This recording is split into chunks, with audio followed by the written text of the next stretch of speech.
عرفتو مع داك السقيل اللي كان داير بيا سمعت صوت الهضره، ومن بعد تزادوا الاصوات بزاف بحال الا كنسمع صوت ديال العرس.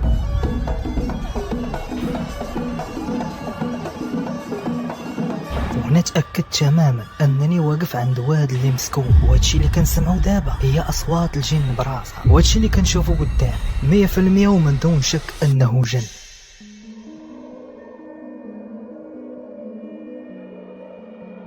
كانت اختي سلمى مريحه في بلاصتها، وبنفس الطريقه تقريبا اللي شفت بها صاحبي حسن ملي مشيت عنده للسجن باش نشوفو. كان جامع رجليها ومخبيه وجهها، ومن الحال اللي كان فيها البيت ديالها واضح انه كاين شي مشكل كبير مع اختي سلمى. بقيت غير كنشوف الوالده وكنطلع وكنهبط وما فهمش شنو واقع، وبلا ما نهضر بلا ما حتى حاجه وانا ندير بيدي يعني شنو واقع. الوالده وهي تقول لي سد الباب ولدي بعدا وتعالى. ورجعنا للصالون وكان كل شيء ساكت. قلت لهم نتوما مالكم؟ شي واحد يشرح لي شنو واقع، مالكم؟ الوالده ديالي ما كانش قادره تهضر حيت واضح ان الا هضرات غتبكي. والوالد نقز ويقول لي يا ولدي من بعد ما سافرتي حددنا الموعد ديال الخطوبه ووجدنا كل شيء وكرينا حتى القاعه وهضرنا مع الناس حتى من الخطيب ديالها وجد راسو وكل شيء كان ناضي هو هذاك. ونهار الخطوبه ديال الخوادريه ديالك وهي تبدل على غفله وبدلت الراي ديالها وقالت لي انا ما بقيتش باغا هاد الخطوبه. قلت لها علاش بنتي شنو واقع؟ علاش بدلتي رايك على غفله؟ ياك كنتي كتقولي لي بغيتو كدا وكنبغيه والله يعمر دار. المهم بقينا كنديو نجيبو الهضره كنحاولوا نستفسروا شنو واقع واش كاين شي مشكل. ولكن بنتي كانت كتقول لي انا خايفه با وما مرتاحاش، كون غير اجلتوا هذا الموضوع ولغيتوه بالمره غديروا احسن حاجه. هنا وانا نتعصب عليها ديالها بصح وغوت لها في وجهها. قلت واش انت حمقى ولا مالك؟ واش بغيتي الناس يقولوا علينا؟ بنتي هنا وهي تسقل وما جاوبات بحتى شي حرف، درت فيها مزيان وهي تسقل. وفي العشيه كانوا كيوجدوا في الخطوبه والقاعه وداك الشيء حفله والديكورات، ولكن هي واضح ما عجبهاش الحال وما نطقات بحتى شي كلمه. وملي وصلت وقيت الحفله كل شيء كيشوف فيها كيفاش ما عجبهاش الحال وما زدت عيناتها في الخطيب ديالها. ومن بعد ما رجعنا بحالاتنا للدار دخلت البيت وسدت عليها الباب وما ردت على حتى شي واحد قال لها مبروك ولا شي حاجه. في نصاص الليل فقنا كاملين على الغوات ديالها هي وسلوى، كان الصوت ديالهم عالي بزاف وكنا كنسمعوا صوت تهراس في البيت كامل.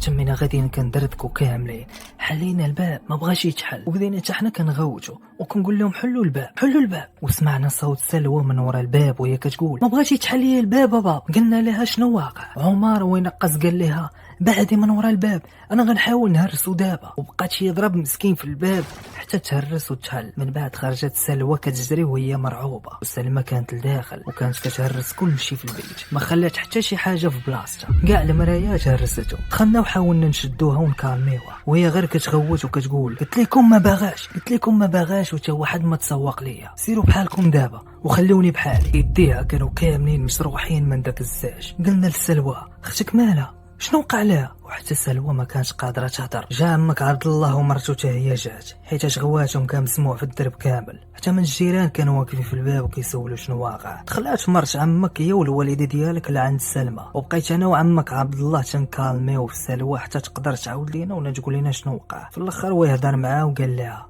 عاودي لي يا بنتي وقولوا لينا شنو وقع. وهنايا بدات تهضر سلوى، قالت لنا من بعد ما دخلنا البيت كانت ساكته وما كانتش كتقول حتى شي حرف، ومن بعد ما بدلت حوايجها ولبست البيجامه ريحت قدام المرايه. حاولت نهضر معاها قلت لها اختي مالك؟ عاودي لي اختي ما تكعيش انا اختك وانا هي دار الاسرار ديالك. ولكن ما كانش كتهضر. ومن بعد وانا سبقه وناس ولكن هي بقات باركه قدام المرايه. واحد الساعه ديال ما كان فقت مفزوعه على الصوت ديال شي حاجه تهرسات. بانت لي اختي سلمى واقفه على الكرسي اللي قدام المرايه وكتعفط برجليها في الزاج اللي كان مهرس وكتغوت. نط عندها وانا نقول لها سلمى مالك؟ وقبل ما نوصل لعندها الكرسي نقزات من فوق الكرسي لتحت والارض كان فيها الزاج مهرس وكانت كتشتف عليه برجلها والصوت كيعلى اكثر واكثر. وانا ما كانش متيقه ان هذه اختي سلمى. من نزلت من داك الكرسي تمات غدا كتمشى فوق من داك الزاج وهي تحل واحد البلاكار وجبدت منه واحد المرايه وهي تهرست هي وكانت حالتها بالدمايات. والمنظر كان كبر بزاف من انني نستوعب. واحد اللحظه تمات غدا كتجري لداك الكرسي اللي كانت واقفه عليه وهزاتو بيديها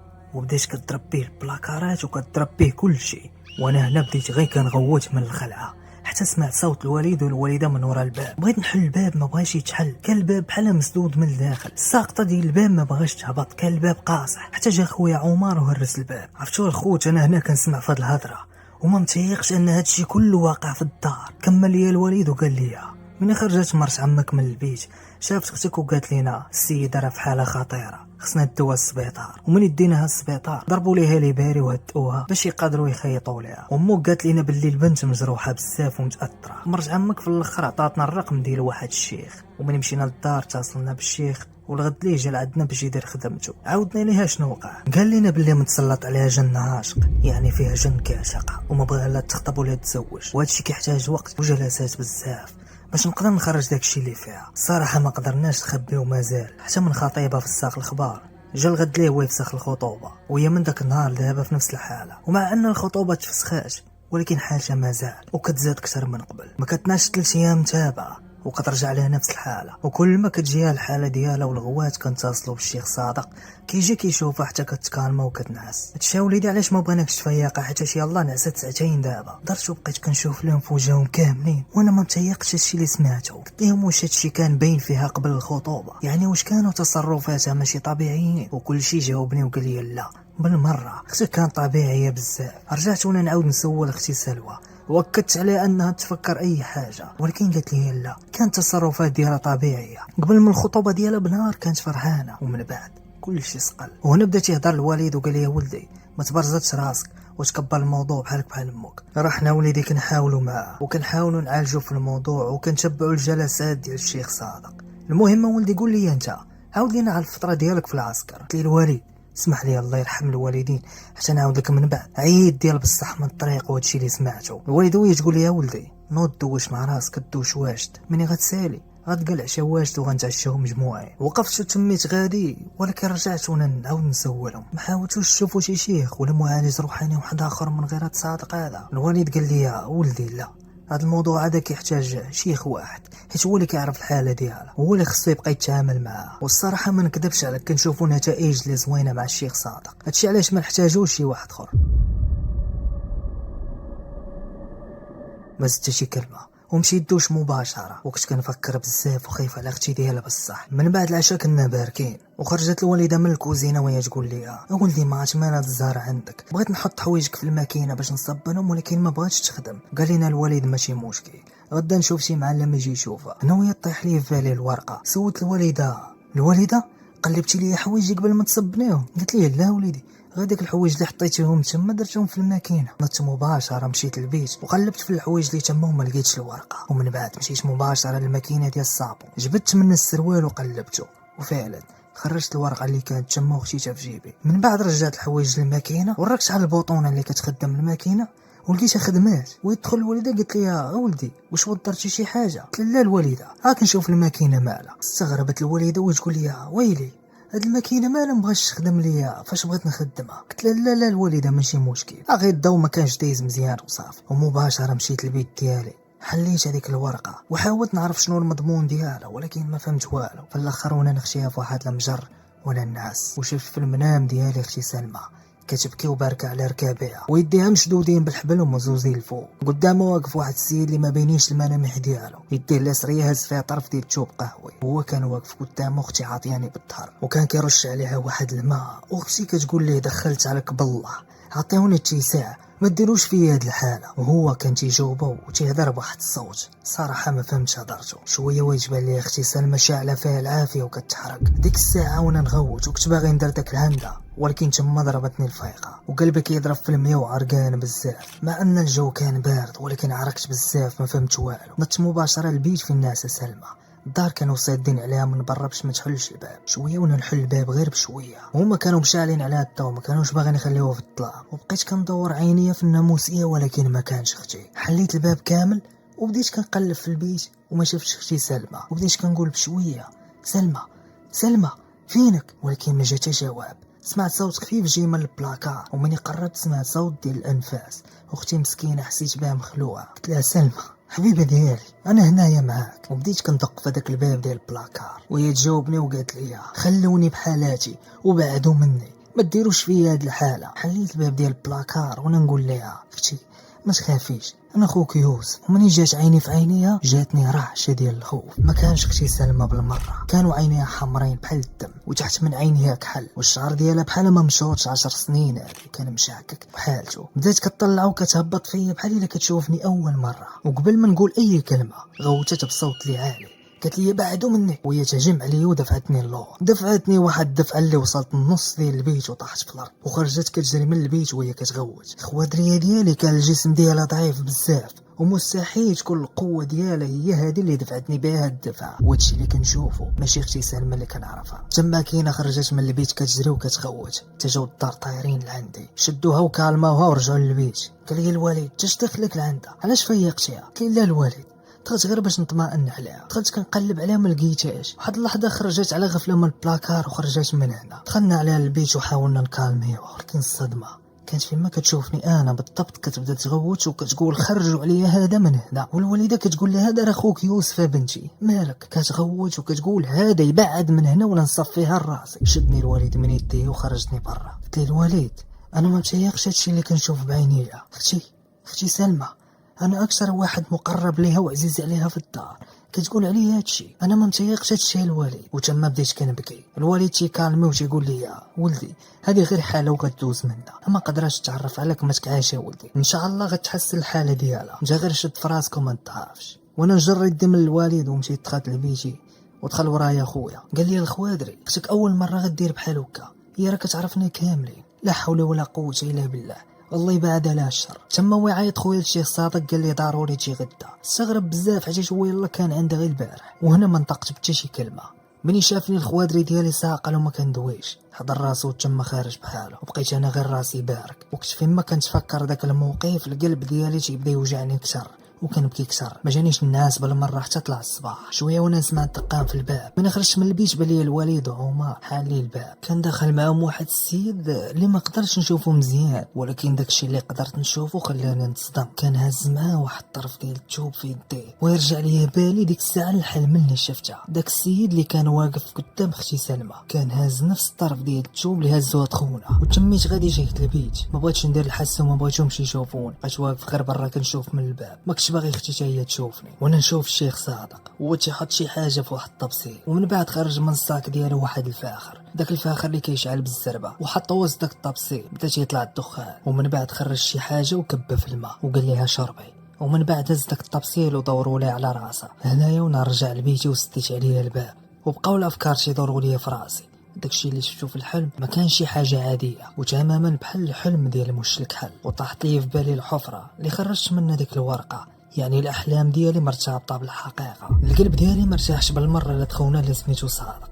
بقيت غير في بيتي تسالى بحالاته ومشى. انا وانا جبت ديك الورقه اللي حطيتها في المجر وجبت ورقه وستيلو وبديت كنقول شي كلمات تما. الصراحه ما نقلتش بواحد الشكل اللي مقاد، يعني ما نقلتش من الاول وانا غادي. اي كلمه جات فيها عينيا تنعاود نكتبها في هذيك الورقه. من بعد مني ساليت خبيت هذيك الورقه الاصليه عاوتاني في البلاكار، وهذيك الورقه اللي كتبت فيها داك الشيء خشيتها في جيبي وخرجت بحالي. كان شي حاجه في بالي وبغيت نضرب عصفورين بحجر واحد. خرجت من البيت وبانوا لي ماني الدار مازال باركين. قلت لهم اختي سلمى لاباس؟ قالت لي الوالده الحمد لله ولدي احسن من البارح، دابا هي ناعسه. مشيت وانا نهز التليفون عيطت لصاحبي حميد، قلت ليه فين الصاد، بغيت نشوفك. وانا نقول الدار غنمشي نشوف صحابي. مع خرجت من الباب تلاقيت مع انس هو جاي عندي، انس ولد عمي، وسبحان الله كان جاي هو لعندي باش يشوفني. قال لي راك باغي نجي عندك البارح ولكن بان لي ماشي وقت هو هذاك، حيت كانوا داركم وحشينك، ولا جيت ديك الساعه غنتقل. داكشي علاش قلت خلي من الاحسن نجي عندك دابا. انا دابا راك تجي لعندك. قلت لي مزيان يلا معايا دابا عند حميد. وحنا غاديين كنتمشاو عند صاحبي حميد. سولت انس قلت لي انت عارف هادشي اللي واقع في الدار ياك؟ قال لي داكشي ديال اختك سلمى خويا الله يبعد على الشر. قلت له داك الشيخ صادق كتعرف عليه شي حاجه؟ قال لي الصراحه ما كنعرفوش شخصيا، غير كنشوفو جاي لعندكم وصافي. قلت لي واخا واش عارف فين كيسكن؟ بغيت نمشي لعندو. قال لي علاش اخويا سناه تيجي لعندك وديك الساعه نشوفو. قلت لي لا انا ما بغيت حتى شي واحد من الدار يسيق لي الخبار فهمتي؟ قال لي فهمتك. قلت لي داكشي علاش بغيت نعرف بالضبط فين ساكن. قال لي الصراحه ما عرفتش، ولكن كنسمع انه ساكن في بلاصه فلانيه، وهاد البلاصه بعيده عليا تقريبا بشي نص ساعه الا جيت نمشي على رجلي. من بعد وانا نقول لي صافي واخا وسطيت الموضوع، وما كانش باغي شي واحد يسيق ليا الخبار حتى من اناس. المهم وحنا نتلاقاو بحميد وريحنا مع بعضياتنا وكنا مشتاقين ديك القعده. بقينا نهضروا في بزاف ديال الامور وعاودت لهم بزاف الحوايج على داكشي اللي دوزته في العسكر، ولكن ما جبتش ليهم الموضوع ديال الواد او ديك الورقه. شويه ناض انس وغيمشي بحاله ويقول حميد اليوم غنسهروا ان شاء الله، راه غنعيط على الدراري باش نتجمعوا صافي. من بعد ما مشاونا نتلفت في حميد ونقول له واش كتعرف شي واحد سميتو الشيخ صادق، ويفكر شويه ويقول لي لا عمري سمعت بهاد السميه. انا ونلقى فكره زوينه باش ندي معايا حميد، اولا حيت كنثيق فيه بزاف، وثانيا حيت هو بعيد على دارنا والعائله. انا ما بغيت حتى واحد يعرف هادشي، قلت لي بغيتك تمشي معايا في واحد لافير حيت انت اكثر واحد كنثيق فيه، ولكن هادشي اللي غتشوفه بغيتك تخليه سر بيناتنا وتا واحد ما يسيق الخبار، لا اناس ولا دارنا ولا داركم تا واحد. قال لي ويلي يا صاحبي اش كتعرف عليا، انا معاك حتى الموت. نضنا مباشره من بلاصتنا وتمينا غادي للبلاصه فين قال لنا انس. ملي وصلنا ديك البلاصه سولنا ونعتو لينا على دارو حيت كان معروف، كانوا كيحترموا وعنده واحد الهيبه وعنده مكانه بين الناس. ملي وصلنا لبلاصتو وبالينا الباب محلول، دقينا وتا واحد ما جاوب. داز واحد خونا من ورانا وقول لنا ولدي ادخل الباب ديما اصلا محلول، راه حتى واحد ما يخرج يحل عليكم. هي هذيك وحنا ندخلوا بانت لينا واحد الطواله اللي طويل. انا غادي كنتمشيو حتى وصلنا لواحد الصاله، والصاله كانوا فيها الكراسي في اليمين واليسار وكانوا باركين بزاف الناس واغلبيتهم عيالات. تلاقينا مع واحد المراه عندها شي 40 عام وقالت لنا بركوا ولدي. ومن بعد خرجوا واحد جوج الناس من واحد البيت ومشاو بحالهم مباشره. شويه وترجع ديك المراه اللي في عمرها 40 عام اللي قالت لنا بركوا، مشات عند واحد المراه وقالت لها نوضي دخلي. يعني هاد المراه هي اللي كانت كتنظم داكشي. وكل شويه كيسولني حميد تيقول لي وانت حنا جابنا هنا صاحبي، قلت له اصبر. ومن بعد ساعات المكانه جا الدور ديالنا ودخلنا لذاك البيت اللي كان واسع شويه وكان مفرش غير بالزرابي. البني ديالو بحال تقليدي شويه والعجاج وريحه البخور، ولكن الصراحه ريحه البخور زوينه. وبان لينا داك السيد اللي سميتو الشيخ صادق بارك في الوسط ديال البيت وقدامه كانوا المجامر والدخان. كان بارك على واحد الهيدوره وشاد في يديه اليمنيه واحد السبيح وكيسبح. الشكل ديالو محترم بزاف وباينه فيه صاحب وقار واضحه عليه الهيبه. قلنا ليه السلام عليكم ورد علينا السلام وقال لنا ريحوا. هي هذيك ومشيت وانا نريح انا وحميد قدامه بينه وبينه مجمر. قال لنا شنو المشكل ديالكم؟ قلت لي ما عندي حتى مشكل صراحه، جيت نسولك على ود شي حاجه. قال لي واش هادشي اللي غتسول عليه كيخصكم بجوج؟ قلت ليه بصراحه لا غير انا وهذا غير صاحبي جاي معايا. ويهضر مع حميد ويقول ليه الا سمحتي يا ولدي ممكن تسنى صاحبك برا، هذا الموضوع هذا ما كيخصكش، ما عندك حتى علاقه بهادشي. ويشوف فيا حميد دار فيا واحد الشوفه ديال لا ماشي مشكل وزيت راسي. قلت ليه صافي صبر تسناني برا. ناض حميد وخرج بحالاته. الشيخ واحد اللحظه مد يديه لواحد الميكا وخرج منها بخور، واحد البخور الصراحه ريحته واعره ولاحو فوق من داك المجمر وخرج الدخان. اللي عرفتو من ديك الريحه انه بخور عادي. المهم بقى ساقه لواحد جوج دقائق وهو غير كيشوف فيها وانا عينيه في عينيه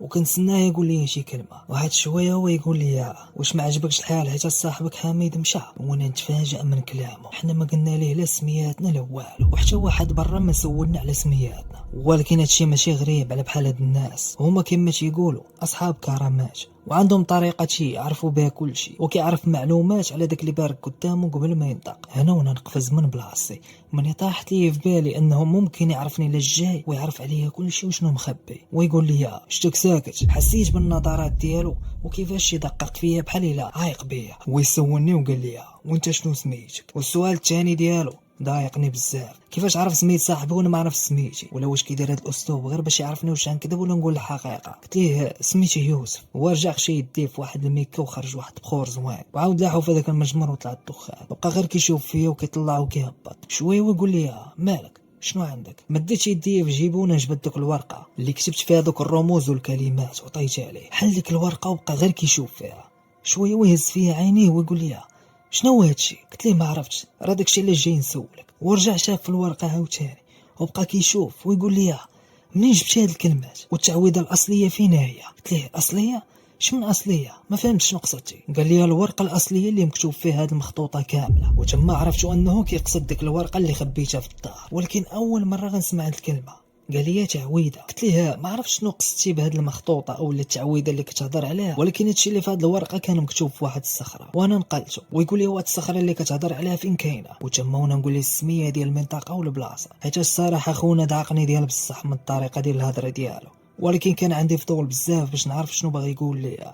وقلت ليه عادي وريتو بلاصتي. على كل حال ديك المنطقه عسكريه، يعني خونا ما يقولش لي بغيت نمشي لتما. شويه ويمد يديه وخرج بخور، ولكن هاد المره البخور اللي جبدو ما جبدوش من ميكا ولكن جبدو من واحد الطرف ديال التوب، وهو نفسه اللي شفتو في الحلمه، وكان نفس الطرف النيت اللي كان هازو فاش دخل عندنا الدار. المهم داك البخور ريحتو خايبه ماشي بحال اللي كان قبل. شويه ولا الجو ثقيل وحسيت بهذيك البلاصه ولات كتضيق عليا، ويشد داك التسابيح بيديه وهزو فوق راسو وبقى كيتمتم بفمو. داز تقريبا شي 2 دقائق وبدا تيهضر معايا، ولكن هاد المره كانت الهضره ديالو جديه اكثر من قبل.